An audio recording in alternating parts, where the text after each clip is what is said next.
Morning student, Shri Agrasen कन्या महाविद्यालय की ऑनलाइन क्लासेस में मैं आपका हार्दिक स्वागत करता हूं। तो बेटा आज हम कवर करेंगे वैषम्य, जिसको क्या कहते हैं, स्क्यूनेस बोलते हैं। देखो वैषम्य क्या होता है, बंटन पर किस तरह से ये ज्ञात की जाती है। तो सबसे पहले इसको समझने के लिए छोटे छोटे पॉइंटों की स्टडी करते हैं, ठीक है, ताकि इसको समझने में कोई प्रॉब्लम ना हो। देखिए इससे पहले समझना है आपको ये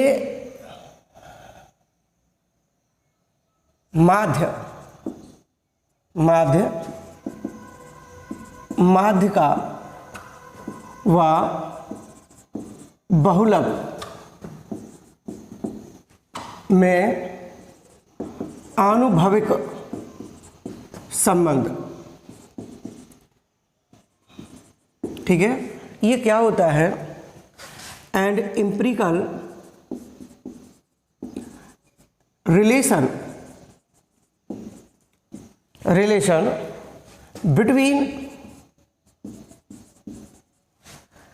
बिटवीन मीन एक्स बार, मीडियन, ये सिंबल भी मैं लिखे दे रहा हूं इसमें, एंड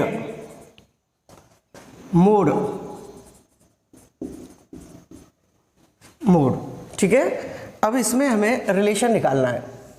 देखो बेटा ये जो रिलेशन निकलता है वो डाटाओं के आधार पर निकलता है, और डाटा होते हैं दो प्रकार के होते हैं। एक तो इसमें सममित बंटन होता है। पहला क्या होता है बेटा, सममित, पहले एक असममित बंटन और दूसरा होता है सममित बंटन। तो पहले असममित बंटन पढ़ते हैं, बंटन, ठीक है। ये क्या होता है, इसकी क्या खासियत है कि देखो इस प्रकार का असममित बंटन आपको दिया जाए और असममित बंटन की सहायता से आप क्या ज्ञात करें, माध्य ज्ञात करें और माध्यिका, ठीक है, ये दोनों ज्ञात करें तो इनके सन्निकट मान प्राप्त होंगे। कैसे मान प्राप्त होंगे, सन्निकट मान प्राप्त होंगे। जब इन दोनों की सहायता से बहुलक ज्ञात करें तो एक रिलेशन होगा कि बहुलक बराबर होता है माध्य -3 और माध्य माध्यिका। तो इस फॉर्मूले की हेल्प से आप बहुलक का सन्निकट मान प्राप्त कर सकते हैं जब आपको कैसे असममित बंटन दिया जाए। देखो एक और इसके अंदर खासियत है कि जब आप माध्य निकालें या माध्यिका निकालें या बहुलक निकालें, तीनों के मान जो हैं डिफरेंट आएंगे। अब तीनों में क्या रिलेशन है, बहुलक, इन तीनों में क्या रिलेशन होगा बेटा, इन तीनों में ये रिलेशन होगा कि जब आप इनका मान निकालेंगे तो देखो माध्यिका का मान माध्य और बहुलक के बीच में आएगा। तो माध्य का मान सबसे बड़ा हो सकता है या सबसे छोटा हो सकता है। इसी तरह से बहुलक का जो मान है वो सबसे बड़ा हो सकता है या वो सबसे छोटा हो सकता है। लेकिन माध्यिका का जो मान है आपका वो बेटा किससे होगा, यानी दोनों के बीच में आएगा, माध्य और बहुलक, ये रिलेशन होता है। एक रिलेशन देखें, देखो ये y अक्ष हो गया, ये x अक्ष हो गया। जब हम ग्राफ बनाते हैं बंटन की सहायता से तो x अक्ष को पद लेते हैं, पद ले या वर्ग अंतराल, ठीक है बेटा, और इसको लेते हैं बेटा बारंबारता। किसको, y अक्ष को क्या लेते हैं, बारंबारता से नोटेट करते हैं हम। अब देखो इसमें एक रिलेशन है, ये तो मूल बिंदु हो गया, ये आपका y रिलेशन है, ठीक है। तो एक रिलेशन होगा आपका कि ये तो आपका MO यानी बहुलक हो सकता है, ये होता है माध्य, और ये हो गया आपका ये माध्यिका और ये माध्य, ये आपका यहाँ आ सकता है या यहाँ आ सकता है। तो मैंने अभी बताया था आपको माध्य का मान बहुलक से सबसे बड़ा हो सकता है और सबसे छोटा हो सकता है। इसी प्रकार से बहुलक का मान सबसे बड़ा हो सकता है और सबसे छोटा हो सकता है, लेकिन माध्यिका का मान दोनों के बीच में आएगा, ठीक है, ये आपको ध्यान रखना है। अब दूसरा है इसमें बेटा सममित बंटन के लिए, सममित बंटन के लिए, सममित बंटन के लिए। अब सममित बंटन क्या होता है कि जब हम इस बंटन की सहायता से क्या निकालें, माध्य निकालें, माध्य का निकालें और मोड निकालें यानी बहुलक निकालें, तो तीनों के मान बेटा कैसे प्राप्त होंगे, वो आपके समान प्राप्त होंगे, एक जैसे होंगे, तो ये आपका सममित बंटन कहलाता है। अब देखिए कि जो आपका जो वैषम्य है वो इसी की तरह से समझते हैं जो आपने असममित बंटन और सममित बंटन को समझा, ठीक है। अब इसी को यहाँ अप्लाई करेंगे, तो हमें ये देखना होगा बेटा सममित बंटन के आधार पर, सममित बंटन के आधार पर। अब सममित बंटन के आधार पर समझें कि जब बंटन दिया जाए तो ऑब्वियसली इसमें आप माध्य निकालेंगे और माध्य का निकालेंगे और आप बहुलक निकालेंगे, तो तीनों के मान आपको कैसे प्राप्त होंगे, समान प्राप्त होंगे। अब इसकी खासियत है, एक एग्जाम्पल देखते हैं। देखिए एक एग्जाम्पल है इसका कि देखो x का मान 1 2 3 4 5 6 7 और इसकी जो बारंबारता है बेटा वो 10 है और 15 है और 30 है और 50 30 और आपका 15 और 10 ये दे रखी है, ठीक है। अब इसका हम माध्य निकालें बेटा, मैंने पहले ही मान निकाल कर रख रखी है, आप निकाल भी सकते हो, ठीक है, और निकाल देना आप। देखो इसका जो माध्य है वो 4 है और इसकी जो 4 है और माध्य का भी इसकी 4 है और बहुलक भी इसका 4 है, तो तीनों के मान बराबर हो गए। तो इससे ये साबित हो गया कि ये जो है सममित बंटन है। अब इसका देखो एक ग्राफ बनाते हैं, तो ग्राफ बनाएंगे, तो ग्राफ बनाने से पहले ये वाई अक्ष हो गया और ये हो गया आपका एक्स अक्ष, ठीक है, एक्स अक्ष हो गया, एक्स डैश वाई और ये वाई डैश, ये इसका मूल बिंदु है। आप पदों को किस पर लेते थे, एक्स अक्ष पे, तो 1 2 3 और ये 4 5 और ये 6 और ये 7। अब देखो इसमें कितने का है, 5 5 का देख लेते हैं, तो 5 10 15 और 20 25 और 30 और 35 40 और 45 और ये 50, एक और ले लो तो ये 55 हो गया। जब आप इसको अरेंज करेंगे तो 1 का कितना आ रहा है, 10 आ रहा है, तो 1 का 10 आ रहा है, तो ये हो गया, तो 1 और 10 हो गया बेटा ये ए, ठीक है। अब 2 का कितना है बेटा, 15 है, तो 2 का 15 करेंगे तो कितना हो जाता है, ये यहाँ 15 है, 2 का 15 है, तो ये बी, यानी 2, 15 हो गया। अब 3 है, तो 3 का कितना करेंगे बेटा, 30, तो 3 का 30 आ जाएगा, तो देखो यहाँ आ जाएगा, तो ये आपका सी है, तो 3 का 30 हो जाएगा। और 4 का कितना आता है बेटा, 4 का आ रहा है 50, तो 50 हो गया आपका, देखो यहाँ पर आ गया, देखो यहाँ, ठीक है, तो 4, 15 और ये 50 और ये ले लेते हैं आपका डी, ठीक है। इसी तरह से आप 5 का लेंगे तो 30 हो जाएगा, तो ये इधर आ गया कि नहीं आ गया, तो 5 का ई, ये आपका 5,30 आ जाएगा। इसी तरह 6 का कितना, 15 है, तो 6 का कितना आ जाएगा यहाँ पर इसकी सीध में, तो ये हो जाएगा आपका 6,15 और ये आ जाएगा आपका 10, तो ये 10 हो गया आपका 7,10। तो देखो आप इसे ग्राफ बनाएंगे, देखो इस तरह से ग्राफ बनाएंगे कि नहीं बनाएंगे, देखो ये ग्राफ बनाएगा, तो देखो अब ये माध्य निकाला हमने, क्या निकाला, इसका माध्य निकाला था, तो माध्य कितना प्राप्त हुआ था बेटा आपका, x बराबर 4 आया था। तो अब देखो सममित की परिभाषा क्या है कि किसी माध्य के दोनों तरफ बारंबारता समान दूरी पर हो। देखो इधर से भी आपकी बारंबारता 30 है और इधर से भी बारंबारता कितनी है, 30 है, तो ये बात क्लियर हो गई कि ये कैसा होगा कि आपका सममित बंटन होगा। इसी तरह से आप इसको देखें कि इस वाले को देखेंगे तो इसकी भी बारंबारता 15 है और इसकी भी बारंबारता आपकी 15 यानी 15 है। ये यहाँ से देखो ये इसका जो माध्य है, इस माध्य के दोनों तरफ समान दूरी पर है कि नहीं बारंबारता, तो ये क्या कहलाती है, आपका सममित बंटन कहलाता है, ठीक है।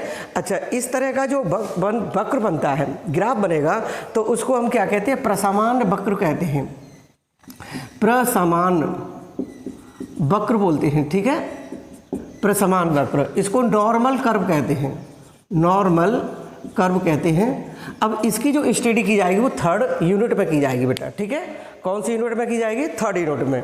तो ये आपकी आई थिंक समझ में आ गया होगा। अब इसी तरह से एक और लेते हैं हम, कौन सा? अब देखो इसी की जो वैषम्यता है, अब ये अभाव था ना वैषम्य, इसमें तो वैषम्यता है ही नहीं क्योंकि कोई चीज़ त्रुटिपूर्ण है ही नहीं, ठीक है। अब आगे देखते हैं, आगे देखते हैं।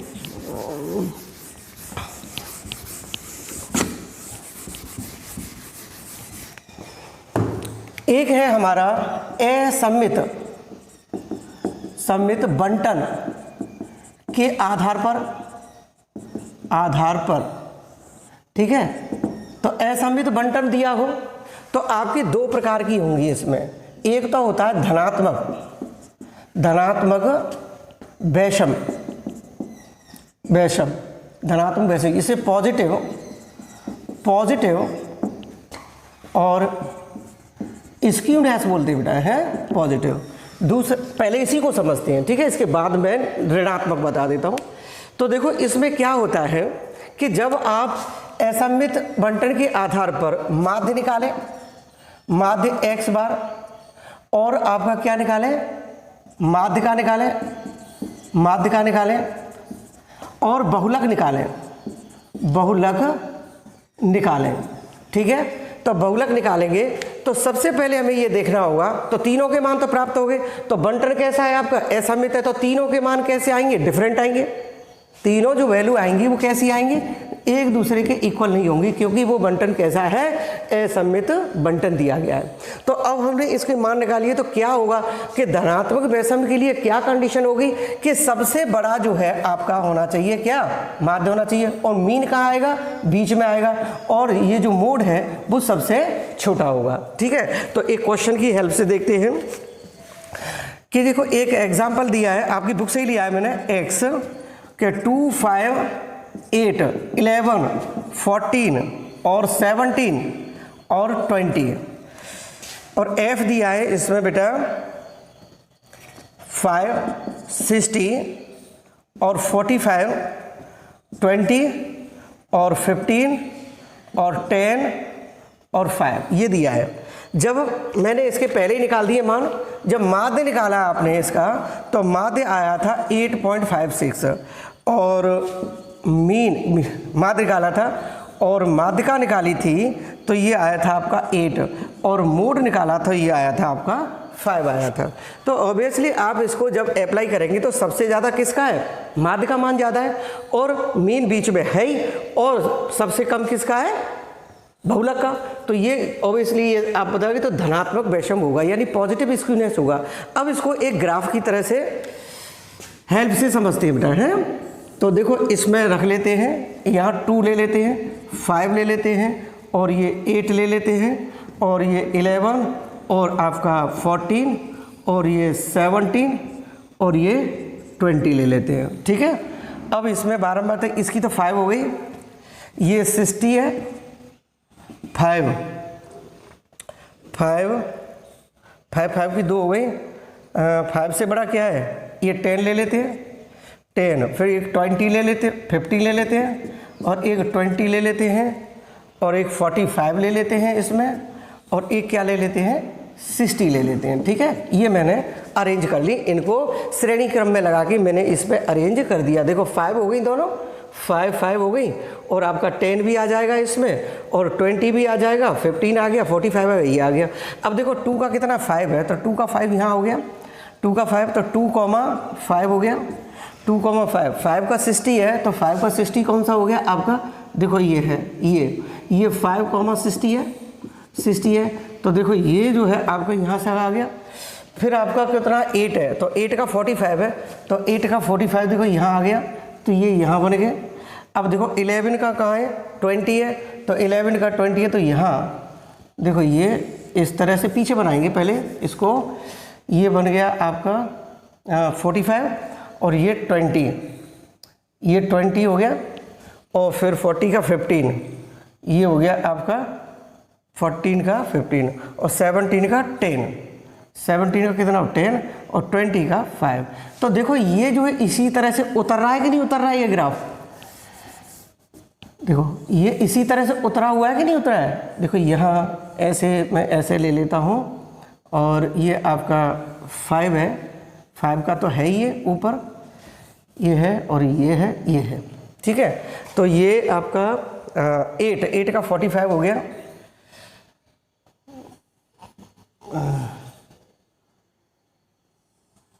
ये 8 का 45, 8 और 45 हो गया। और ये 11 का कितना 20 हो जाएगा। देखो ये थोड़ा सा समझ गए होंगे आप, ठीक है। तो 8 का 20 हो जाएगा और ये 40 का 15 हो जाएगा, ठीक है बेटा, आप समझ गए होंगे। ये 14 और 15 हो जाएगा और ये हो जाएगा आपका 17 का 10, ठीक है। 17 का 10 हो जाएगा, 17 का 10, ठीक है। और ये हो जाएगा आपका 20 का 5 आ गया, ठीक है, 20 का 5। तो देखो ये उतर रहा है कि नहीं उतर रहा है। तो इसका जो झुकाव है बेटा समझ गए होंगे आप, ठीक है। तो जब इसके जो उतर रहा है तो इस ग्राफ की स्टडी करते हैं तो ग्राफ जो है किस साइड में उतरा हुआ है सबसे ज़्यादा, यानी दाएं पक्ष में। तो यही इसका क्या कहलाता है, आपका क्या कहलाता है बेटा कि धनात्मक वैषम कहलाता है। जब आप इसको अरेंज करेंगे तो देखो अरेंज करें तो माध्य का मान कितना है इसमें, सबसे ज़्यादा 8 पॉइंट समथिंग है, ठीक है। तो 8 पॉइंट समथिंग है तो कितना आ जाएगा, देखो 8 पॉइंट समथिंग है। तो यहाँ माध्य कितना दिया है इसमें 8 पॉइंट समथिंग है। तो 8 पॉइंट यहाँ x बार की जो वैल्यू है वो 8 पॉइंट कितनी है बेटा, वो 5, 6 है। और माध्य का कितना है 8 है। ये माध्य जो है आपका कितना हो गया, माध्य का 8 है। और सबसे ज़्यादा कौन सी है, इसका मोड है। तो ये जो है आपका पीछे और ये इधर हो गया और ये इधर हो गया, ठीक है, ये इधर हो गया। तो तीनों की तीनों वैल्यू जो जा रही है कि नहीं जा रही है। तो ये जो है सबसे ज़्यादा मान किसका निकला हुआ है। आप ऐसा ना समझे कि ये ग्राफ इधर बढ़ा है तो इसकी वैल्यू ज़्यादा हुई, हमें तो इनकी कैलकुलेशन से संबंधित है, कैलकुलेशन इधर ज़्यादा होनी चाहिए। तो आप ये उतरा हुआ है कि नहीं उतरा हुआ है, सबसे ज़्यादा दाईं पक्ष में उतरा हुआ है। तो ये जो है आपका कौन सा है, धनात्मक वैषम होगा। और देखो इसमें माध्य का मान सबसे ज़्यादा है और इसमें माध्य का तो बीच में आएगी और बहुलक जो है सबसे कम है। तो ये जो इस प्रकार का क्या कहलाता है, धनात्मक वैषम कहलाता है, ठीक है बेटा। अब एक और